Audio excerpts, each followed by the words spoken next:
Hello everyone, T-I, Demonic Redemption, and welcome to another installment of the Demon's Comic Book Corner. So when last we looked at Dark Stalkers, Morrigan was being observed unknowingly by one of Brian's androids. Now you'd think they'd follow up on that with the android attacking her, right? Nope. The third issue starts with Felicia partaking in a Wizard of Oz musical, acting her furry hide off, but of course the theater is empty, which leads to her getting fired, and her agent leaving her. Geez, this girl's got it rough.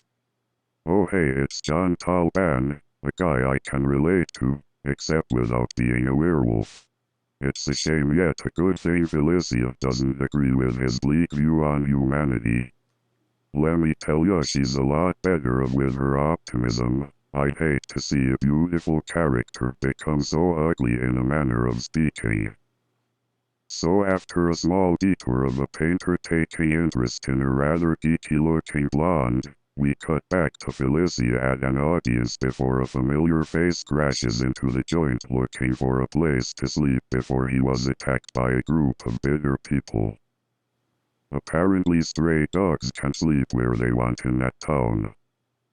So Felicia, not taking kindly to how John is being treated, gives those thugs a well-deserved swooping. It was more like she scared him off, but that works too. And how does John thank her? By turning on her. Well, you see, he's kinda like Wolverine in this form. He's consumed largely by feral rage. It's not his fault that he doesn't like Felicia. A bad excuse, I know, but it's better than nothing. So after she lays him out, she drags him back to her house and dresses his wounds. I smell a purring. So the following day, after John explains how the half-demon martial artist taught him how to tame his werewolf half, Felicia decides to take John with her to a few upcoming auditions. Oh yeah, they're gonna travel the world, they're going to see places, meet new faces, and they're gonna get along great. So you'd expect, right? Our comic ends with the painter waiting for the nerdy blonde to get set for her portrait, and the young woman turns out to be Morrigan's land. Oh, and before I forget, there's a backstory involving Dmitry Mkimov, who takes interest in a young blonde woman, as he requests his butler to escort her to his chamber.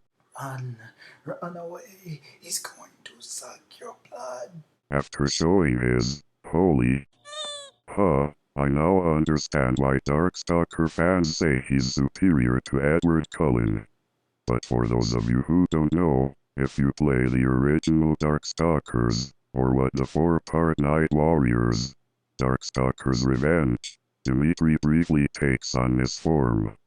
Kinda wish he'd stay in that form when in battle because it looks awesome in my opinion. But I digress. After taking a sip of the woman's blood, this backstory ends with Dmitry proclaiming that Belial will soon fall before his might. So overall this issue was pretty good. I understand why they didn't follow up with the robot observing Morrigan. 1. That was show that they were re-emerging, and 2. They still had to introduce the rest of the cast. And I like how they maintain Felicia and John's personalities and relationship in this story, most likely the foundation of which was influenced by the Night Warriors OVA. So with that said, stay tuned for when I review issue 4,